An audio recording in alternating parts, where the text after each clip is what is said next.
Hello, and welcome to the Art of Life podcast. This podcast is where I share my journey of living a life with more abundance, more freedom, and a lot more love than I could imagine. So, as I go along in my journey, I want to share these tips and resources with you as well. My favorite hack is called grounding. This is the way in which we connect with Earth and the Sun.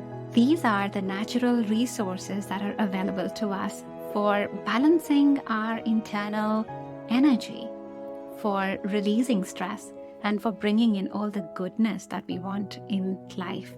If you wanted to access grounding or learn about grounding, you can go to artoflifecenter.com/grounding, where I have a free grounding course. It's got lots of useful tips and little 5 or 10-minute nuggets that will just help you find calmness no matter where you are in your life. All right, let's dive into today's topic. So today I wanted to talk about manifesting, or really why you might not be manifesting. Now, truth is that you are always manifesting. Whether you believe it or not, this is absolutely true, because you're always attracting everything around you that is a vibrational match to you. Now, if you are feeling sad or if you're feeling frustrated, you might be creating those similar things around you. And often your reality will tell you where you are vibrating at. So you are manifesting all the time. It's just a law of nature. It's a law of this universe.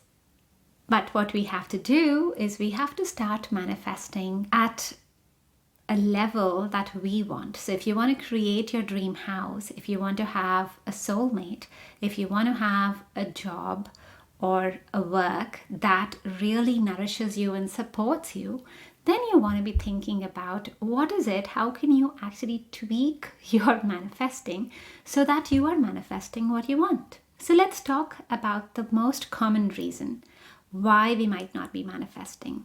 And you might have already guessed this one. Most of us are operating from a place of lack. So there is an inherent belief that we do not have something. And when we start with that vibration, guess what? We get more of that.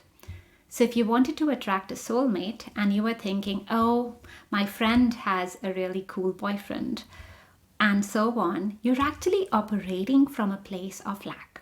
Now, the trick to reverse this is actually to train your mind to think positively. Think about the blessings that you have instead.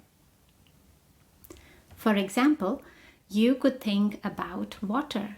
Maybe you have access to drinking water. A lot of people in the world today, unfortunately, do not have access to pure, clean drinking water. Maybe you have a very healthy body.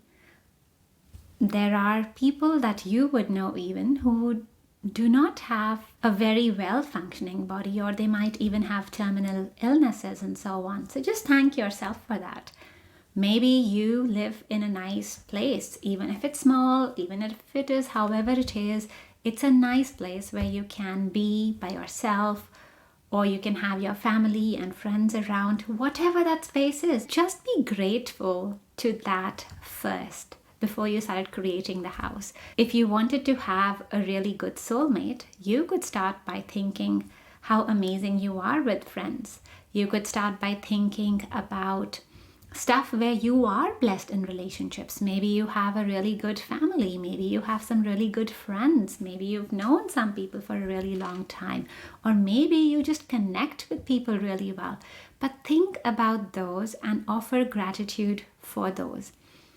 Gratitude is a very simple and easy antidote to that feeling of lack. When you come to gratitude, when you come to really counting your blessings, truly, everything else just starts to fade away, because the more you are in gratitude, you realize how much stuff is absolutely amazing around you.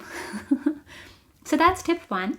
Just operate from a place where you feel full. When you start with that, then that's what the universe will give you more. The second main one is what I term as havingness. So how much can you have something? Think of this as your ability to dream. So let's say you wanted to have $1 million one fine day, and you are thinking, oh, why am I not manifesting this lottery yet? But maybe you haven't dreamed it at that level. Maybe you are still operating at a place where just $10,000 is a lot, or 20K is a lot. So get yourself to really dream at that next level where you want to go. What you could do is, if you went to a shopping mall, for example, just pick up the really expensive handbags, put them around you, just walk in that, or just see yourself holding that.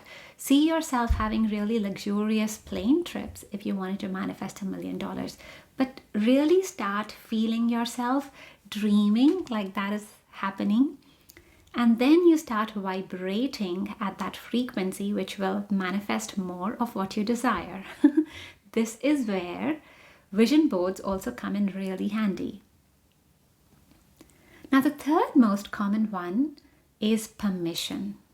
So if you have been operating from a place where you can feel it, if you're not really coming from a place of lack, but you're still going, hey, where's my hunky-dory partner right now? I still don't see this person.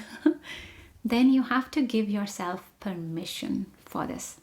So permission is, have you allowed yourself? What might be standing in the way could be your conscious beliefs, and it could also be your unconscious beliefs. Some things you will know, just hear your thoughts and you can go, oh my God, I was thinking about that. So that's something that you can work on. So let's say if you wanted to, again, earn a lot more, maybe your thoughts are, oh, I can never do that. And if that's the thought, then that will not really materialize, right? Some of these thoughts could be very unconscious. Maybe you have a pattern that runs in your family. Maybe your family believes that money is to be earned with a lot of hard work, and you will notice this by just looking at your family members. You'll notice this by what your mom and dad are saying or cousins are speaking about.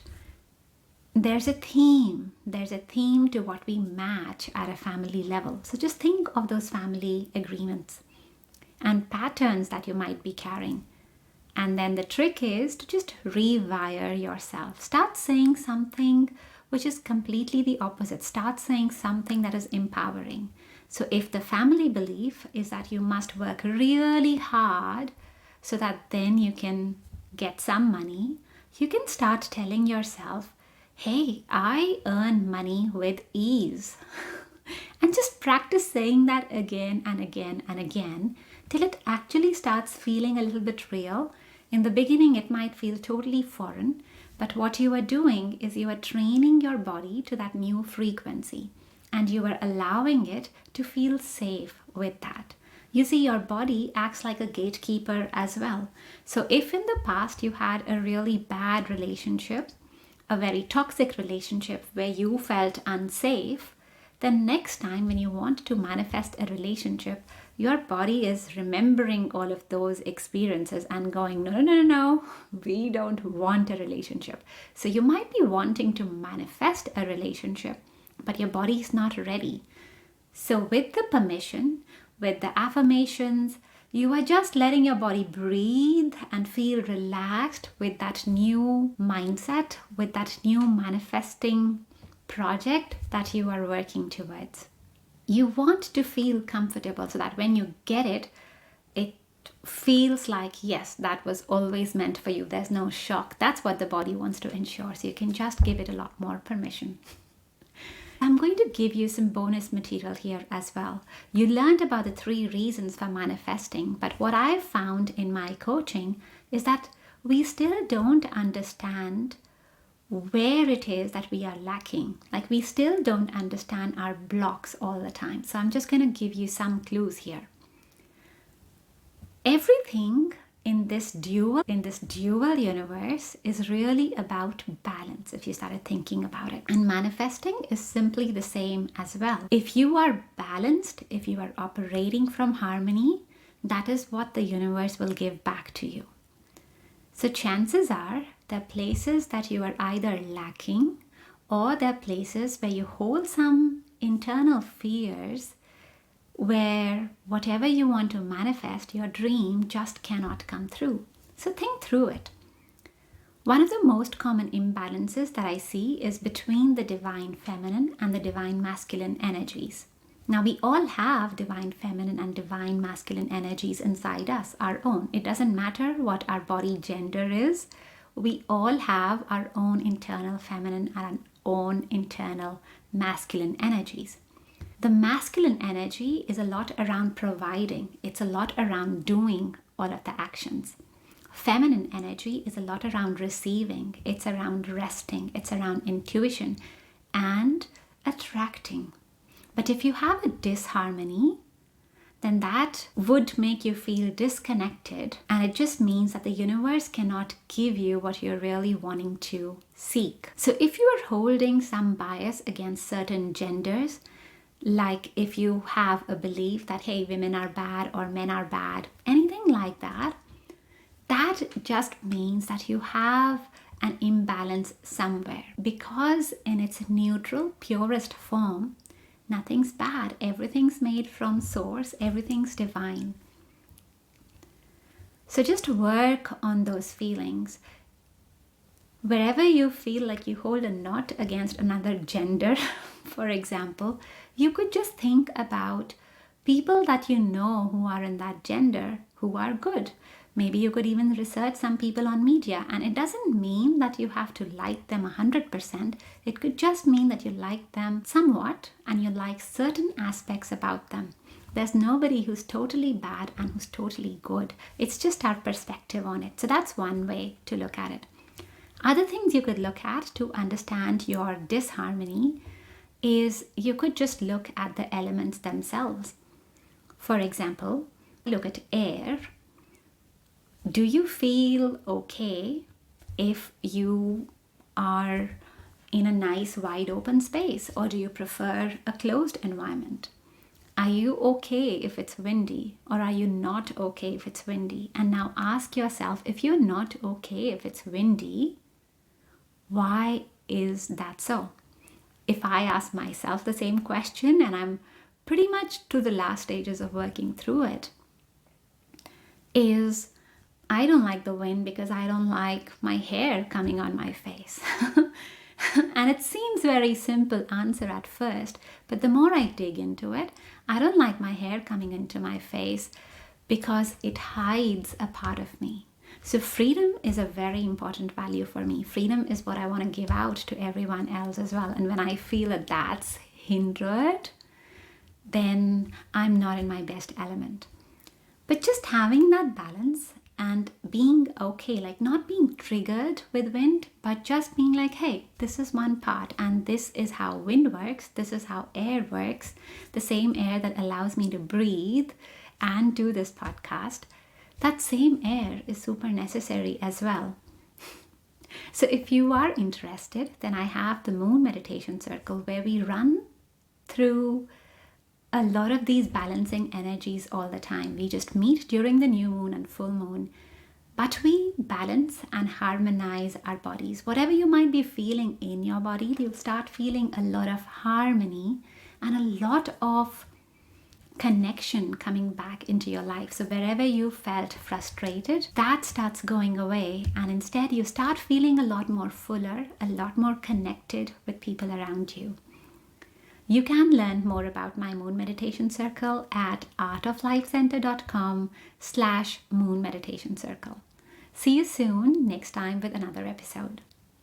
So that's it for today's podcast. Thank you so much for tuning in. I wait to hear your messages at artoflifecenter.com/hello.